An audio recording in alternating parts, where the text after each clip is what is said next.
program studi manajemen bisnis syariah UIN Raden Mas Said Surakarta. Dalam video kali ini saya akan melaksanakan wawancara, tentunya dengan narasumber yang sangat menarik.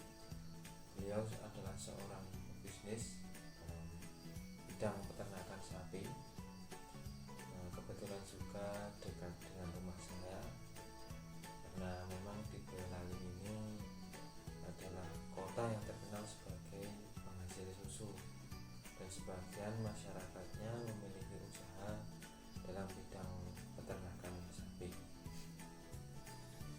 Namun kali ini saya akan mewawancarai seorang peternak yang bisa dikatakan masih muda tetapi sudah terbilang sukses. Beliau adalah Bapak Edi Mulyono selaku pemilik dari Black Cow Farm, tepatnya di Desa Karangkendal, Kecamatan Taman Sari, Kabupaten Boyolali. Baiklah, langsung saja ke videonya. Iya, Bolehkah saya mewawancarai? boleh. Pertanyaan pertama adalah bagaimana awal mula Anda memulai bisnis peternakan dan pedagang sapi? Ya, pertanyaannya emang itu. Pertama saya memulai dengan usaha ini atau bisnis ini berawal dari karena orang desa bilang itu buruh atau didik. Awal mulanya saya itu jadi sopir atau muat sapi, muat sapi dari petani ke pasar, pasar ke petani. Itu saya mulainya itu jadi sopir, ikut juragannya itu Bapak Arso Karno, terus bisa dibimbing, sekalian membimbing saya dibimbing lama. Dengan sendirinya saya bisa belajar dengan beliau. Alhamdulillah sampai sekarang bisa beternak sendiri, bisa dagang sendiri, sejalan-jalannya cara kata orang Jawa itu sang pelaku-pelakunya. Di selain itu juga ada banyak teman yang ngasih pengarahan atau ngasih bimbingan, terutama itu ya Mas Sugeng sama Mas Woko dan Mas beserta teman-teman yang lain yang mungkin belum bisa saya sebutkan.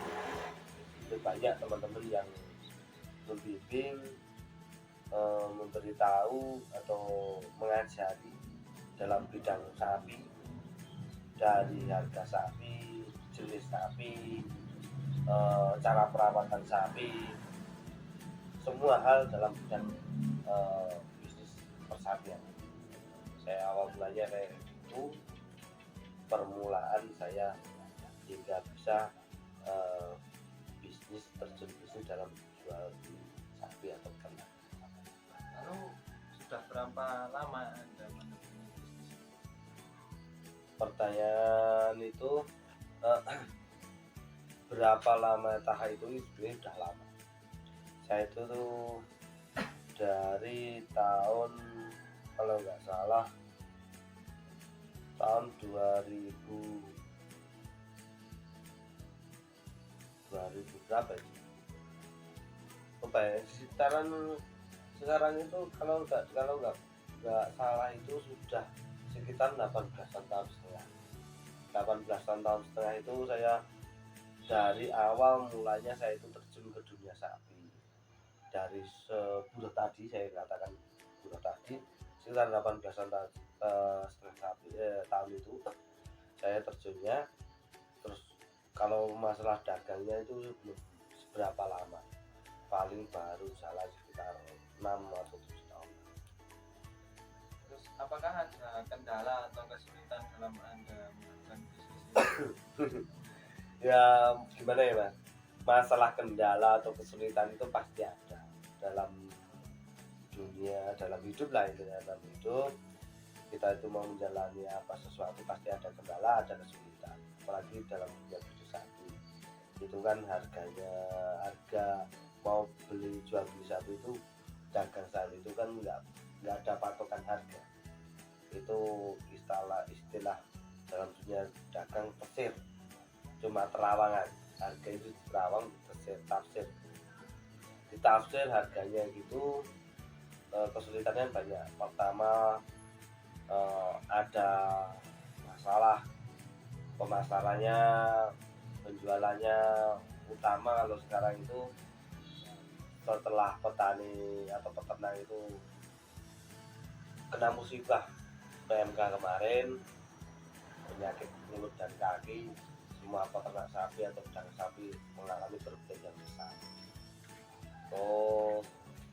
Sama ini apalagi banyak petani-petani yang masih trauma untuk memelihara sapi lagi, ataupun pedagang juga.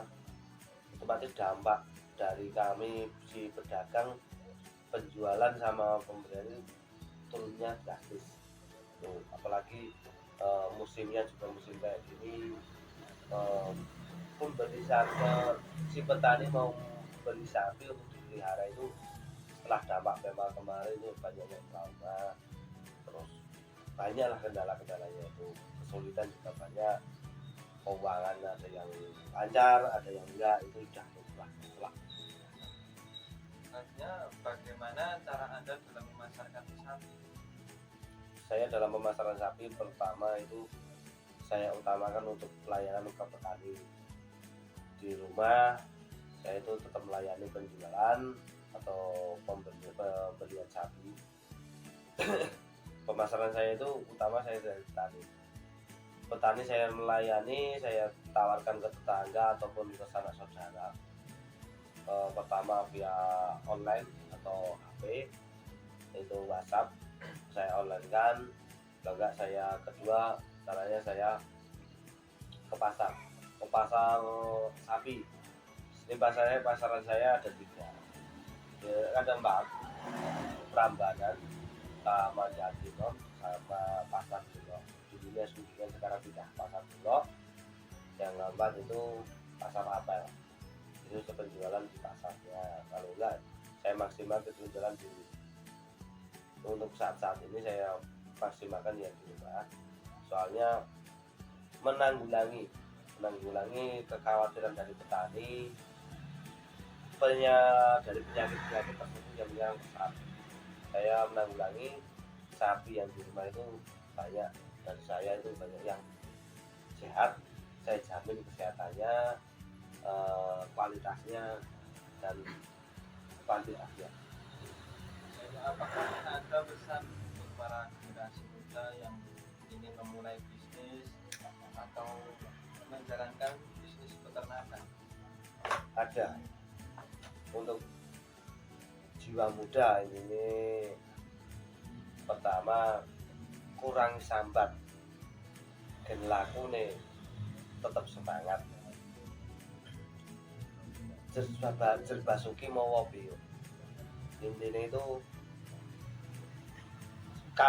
banyakin semangatnya, hasilnya itu mengikuti. Intinya jangan patah semangat, selalu berusaha, tetap rendah hati, jangan lelah belajar. Hidup itu hanya belajar dan belajar lagi. Dan bila nanti kalian sudah punya hasil, jangan sampai kalian itu mendongak atau ndangak, itulah jawabannya. Jangan lupakan sejarah dari kalian bisa berdiri, sejarah kalian dari bisa berjalan. Intinya sejarah itu utama. Dari buat saya memegang prinsip sejarah itu dari siapa, dari mana, dan untuk siapa. Dari siapa kita belajar sesuatu itu untuk menjalani bidang-bidang yang Anda terjun, yang Anda tekuni. Pertama saya katakan saya dari siapa untuk belajar, dari mana, itu tempatnya, karena dari mana, dari manapun kita bisa belajar Untuk siapa? Intinya untuk semua orang-orang terdekat kita, utamanya untuk kita sendiri. Pada intinya jangan sampai kita mendongak atau sombong, mencongkak diri. Banyak hal yang harus kita pelajari, yang harus kita tekuni. Pada intinya jangan rendah hati, tetap rendah hati untuk menjalani hidup ini. Itu. Sebelum kita membahas video ini lebih lanjut, saya akan menjelaskan dulu apa itu manajemen pemasaran.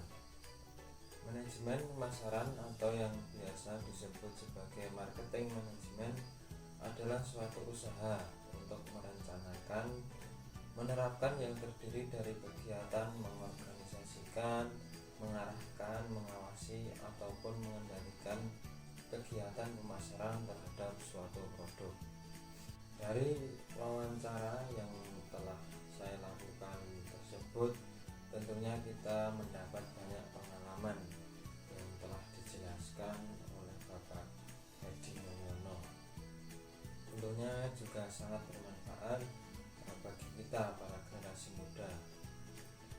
Dalam wawancara tersebut, beliau mengatakan bahwa awal mulanya beliau berbisnis hanyalah dengan ikut seorang juragan. Beliau menjadi supir untuk mengantarkan sapi dari pasar ke petani ataupun sebaliknya. Dari sini beliau belajar tentang bagaimana cara dalam perdagangan sapi, dan beliau juga sudah menggeluti dunia bisnis ini sejak umur 18 tahun. Tentunya sudah lama dan telah mendapatkan pengalaman yang sangat banyak. Dalam pemasarannya, perdagangan sapi itu tidak ada patokan harga. Jadi seorang pedagang harus pandai dalam menafsirkan harga. Apalagi seperti saat ini pasca PMK atau penyakit mulut dan kuku, banyak para petani yang masih trauma untuk membeli sapi. Hal ini tentu menjadi kendala dalam bisnis sapi. Dalam pemasarannya, beliau menyasar para petani. Biasanya beliau memasarkan lewat story di WhatsApp. Nah, tentunya ini juga mempermudah beliau untuk memasarkan sapinya. Yang kedua, beliau memasarkan sapi di beberapa pasar. Terdapat 4 pasar yang menjadi tempat beliau untuk memperdagangkan sapi, yaitu di pasar Prambanan Klaten, pasar Jatinangor Klaten, pasar Jelok Boyolali, dan pasar Ampel Boyolali. Untuk saat ini beliau memaksimalkan penjualan di rumah karena menanggulangi kekhawatiran dari tani pasca adanya PMK. Tapi beliau berani menjamin bahwa sapi dari Black Cow Farm dijamin sehat. Beliau juga berpesan kepada para generasi muda untuk tetap semangat dan kurangi dalam sambat jerbasuki mau beo, artinya semua yang menjadi keinginan dan cita-cita itu butuh biaya. Tetap semangat dan hasil akan mengikuti apa yang kita usahakan. Sekian video dari saya. Wassalamualaikum warahmatullahi wabarakatuh.